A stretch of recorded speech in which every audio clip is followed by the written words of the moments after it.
Hey everyone, welcome to the Final Cut. Mark the Movie Man here, and yes, today we are talking about the highly anticipated, finally arrived superhero film that cements Spider-Man into the MCU, and yes, we're talking about Spider-Man Homecoming, brought to us by the director of Cop Car, John Watts, who gives us the story of Peter Parker, who after the events of the Avengers is flying high on what he felt was a victory, though he's still kind of getting that experience as well as learning his suit, and he wants to do more because he wants to prove himself that he can be an Avenger. But Tony Stark playing the mentor role going, look kid, you gotta take this thing slow. But he's 14, of course, overcompensates and gets into trouble as Spider-Man while he's trying to do good.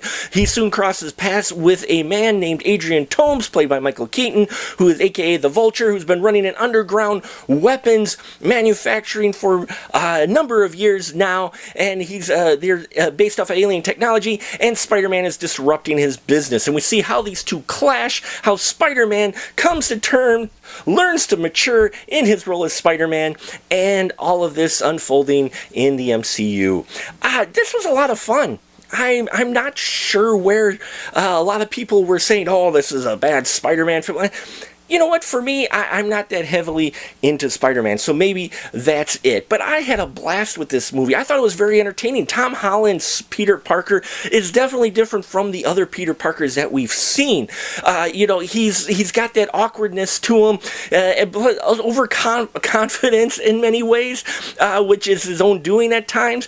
And also, he's not quite so sure of himself inside. And I love that. I love this mixed bag that they gave him, but it wasn't too painfully awkward with his character. Tom Holland plays it well, and I really liked the scenes he had with Tony Stark, which are few and far between, which is good too, because the trailer led you to believe kind of that this was going to be more of a Tony Stark show, but it wasn't. I can assure you that. He plays just the mentor role, shows up a few times, and Robert Downey Jr. has some great chemistry with Tom Holland. Now, Michael Keaton's Vulture, loved him. I've always been pulled towards the villains a bit, and here we really get a deeper MCU villain, which kind of surprised me. He's got some history, some depth, some character to him, and, he's not exactly, he's got a mixed range in here of how you're going to feel about this character, especially near the very end.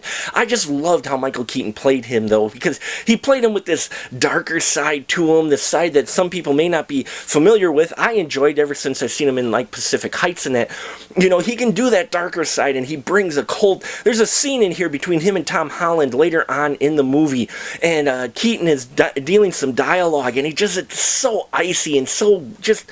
I was like, yes, this is what I want from my villain, especially from Michael Keaton, and he is eating up being a bad guy in this. Now, Jon Favreau shows up in here as well as some other cameos. Yes, the Stan Lee cameos in here as well. Special effects I really enjoyed too. Spider-Man looked, I thought, really well done, especially for a comic book film.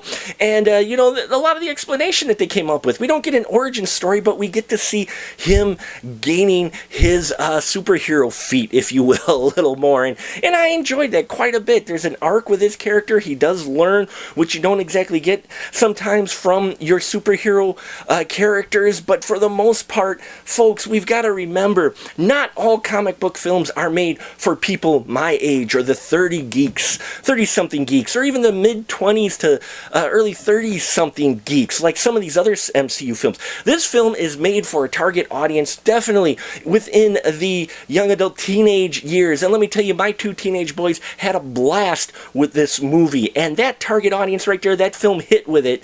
And if you go in there realizing this is a bit more of a dark but lighter young adult type of approach to a superhero film, maybe a little bit younger than what we're used to.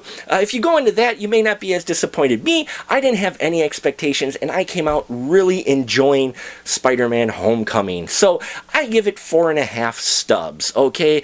I thought for the most part it was really well done. A little bit of a pacing issue in here towards the middle of the film, but a lot of these films lately seem to have that.